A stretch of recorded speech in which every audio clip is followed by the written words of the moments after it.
5 star rating પણ માલ 1 સ્ટારથી પણ ખરાબ, ફેક ઓનલાઈન રિવ્યુઝ, તમારો ભરોસો તેમની વ્યૂહરચના. નમસ્કાર મિત્રો, તમે જ્યારે ઓનલાઈન કોઈને વસ્તુ ખરીદો છો પહેલા શું જુઓ છો? પ્રોડક્ટની ફોટો નહીં, પણ રિવ્યુઝ અને રેટિંગ્સ, સાચું ને?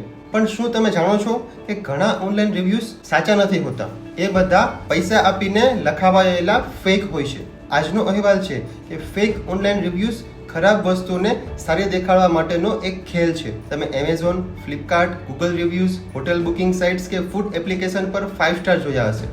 પરંતુ ઘણી વસ્તુઓ જ્યારે આપણી ઘરે પહોંચે છે, પરંતુ સ્ટાર તો ટકી જાય છે, પરંતુ આપણો જીવ જતો રહે છે. આ છે ફેક રિવ્યુ ઇન્ડસ્ટ્રી, કે જેમાં કંપનીઓ અથવા તો સેલર્સ પૈસા આપીને ઘણા લોકો પાસેથી ફેક રિવ્યુઝ કરાવે છે અને રેટિંગ્સ કરાવે છે. કેમ બને છે ફેક રિવ્યુઝ? પૈસા આપીને ફ્રીલાન્સર્સ પાસેથી ફેક રિવ્યુઝ લખાવવામાં આવે છે. વોટ્સએપ કે ટેલિગ્રામ ગ્રુપમાંથી રિવ્યુઝ ગ્રુપ હાયરિંગ થાય છે. કેટલાક એમ્પ્લોઈઝ પોતાના પ્રોડક્ટ પર 5 સ્ટાર આપે છે.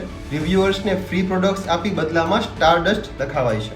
ફેક રિવ્યુના ખતરાઓ: ખરાબ પ્રોડક્ટ ખરીદી લો, unsafe food supplements, beauty creams, electronic items ઘરે લાવવું, હોટલ કે ડોક્ટર અંગે ખોટી અપેક્ષા, સચોટ કંપનીને તાકાત મળે નહીં અને ખોટી કંપની મસ્ત જીવી. કેવી રીતે ઓળખી શકાય ફેક રિવ્યુઝ? અત્યાર સુધી માત્ર 5 સ્ટાર હોય તો સંશય રાખો. એક જ language, same structure, very good, nice product, must buy, બધું કોપી લાગે. રિવ્યુઅરના બીજા રિવ્યુઝ જુઓ.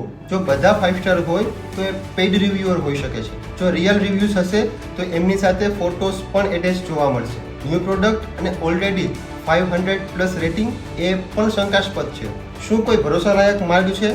વેરીફાઈડ બાયર ટેગ પર ખાસ ધ્યાન આપો. ક્રિટિકલ રિવ્યુઝ પણ વાંચો. યુટ્યુબ પર રિયલ રિવ્યુઝ વિડીયો જુઓ. ફ્રેન્ડ્સ કે ફેમિલી પાસે પણ સલાહ લો. જો શંકા હોય, પ્રોડક્ટ સસ્તું હોય તો જોઈને જ ખરીદો. ફેક રિવ્યુ એટલે કે શેરીમાં શાંતિથી બેઠેલી ખોટી ભીડ. આજથી નક્કી કરો કે રેટિંગ જોઈને નહીં, પરંતુ સાચું સમજીને જ ખરીદશો. તમારા પૈસા એ ખોટા સ્ટાર પર નહીં, સાચી કિંમતી વસ્તુઓ પર ખર્ચો. આવા જ ઇન્ફોર્મેટિવ વિડીયોને જોવા માટે લાઇક અને શેર કરો અને બનો સાયબર મિત્રના ડિજિટલ રક્ષક.